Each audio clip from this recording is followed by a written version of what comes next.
Hi friends, welcome back to Ragini ಸಿಯರ್ mini vlog. So ಏನಪ್ಪ ಇದು ಇಷ್ಟೊತ್ತಲ್ಲಿ ವ್ಲಾಗ್ ಮಾಡ್ತಾಯಿದ್ದೀನಿ ಅಂತ ನೋಡ್ತಾ ಇದ್ದೀರಾ.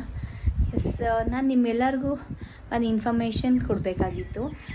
ಏನಪ್ಪ ಅದು ಅಂತ ಅಂದರೆ, ಸೊ ಯಾರೆಲ್ಲ ಪ್ರಯಾಗ್ರಾಜ್ಗೆ ಹೊರಟಿದ್ದೀರಾ, ಹೋಗಿ ಬರ್ತಾ ಇದ್ದೀರಾ, ಬಂದಿದ್ದೀರಾ, so who all are facing cough, ಜ್ವರ ಬಂದಿರೋರು, ಕೆಮ್ಮು, ಕಫ ಆಗಿರೋರು, ಸೊ ನಾನು ಕೂಡ ಅದೇ ಎಫೆಕ್ಟ್ ಆಗಿ ಈಗ ಇನ್ನೂ ಜಸ್ಟ್ ಹಾಸ್ಪಿಟಲಿಂದ ಮನೆಗೆ ಬಂದೆ.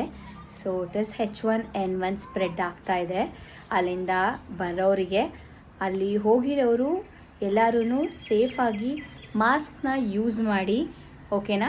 ಸೊ ಹಾಟ್ ವಾಟರೇ ಕುಡೀರಿ. ಆಲ್ಮೋಸ್ಟ್ ಹೋಗ್ತಾ ಇರೋರು ಅಷ್ಟೇ, ಏನೇನು ಪ್ರಿಕಾಷನ್ಸ್ ಬೇಕೋ ಎಲ್ಲನೂ ತಗೊಂಡು ಹೋಗಿ.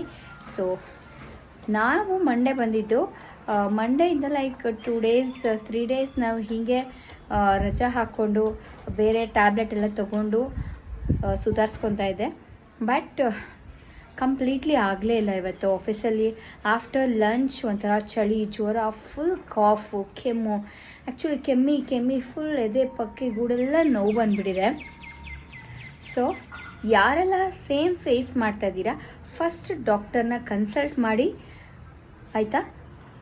ಅದಕ್ಕೆ ಏನು ಟ್ರೀಟ್ಮೆಂಟ್ ತಗೊಳ್ಳಿ ಅಂತ ಹೇಳ್ತಾ, ಸೊ ಈ ಒಂದು ಮಾಹಿತಿ ಐ ಹೋಪ್ ನಿಮ್ಮ ಎಲ್ಲರಿಗೂ ಯೂಸ್ ಆಗುತ್ತೆ ಅಂತ ಅಂದ್ಕೊತಾ ಇದ್ದೀನಿ. ಸೊ ಯಾರೆಲ್ಲ ಪ್ರಯಾಗಕ್ಕೆ ಹೋಗಿದ್ದೀರಾ, ಬರ್ತಾ ಇದ್ದೀರಾ, ಹೋಗಬೇಕು ಅಂತ ಪ್ಲ್ಯಾನ್ ಮಾಡ್ಕೊಂಡಿದ್ದೀರಲ್ಲ, ಸೊ ಎಲ್ಲರೂ ದಯವಿಟ್ಟು ನಿಮ್ಮ ಪ್ರಿಕಾಷನ್ಸಲ್ಲಿ ಹೋಗಿ ಟೇಕ್ ಕೇರ್ ಅಂತ ಹೇಳ್ತಾ ಈ 2 ಮಾತನ್ನ ನಾನು ಕಂಪ್ಲೀಟ್ ಮಾಡ್ತಾ ಇದ್ದೀನಿ. ಸೊ ನನ್ನ ಈ ಒಂದು ಸಣ್ಣ ಮಾಹಿತಿಯಿಂದ ನಿಮ್ಮೆಲ್ಲರಿಗೂ ಯೂಸ್ ಆಗುತ್ತೆ ಅಂತ ತಿಳ್ಕೊಂಡಿದ್ದೀನಿ. ಬಾಯ್ ಬಾಯ್, ಟೇಕ್ ಕೇರ್.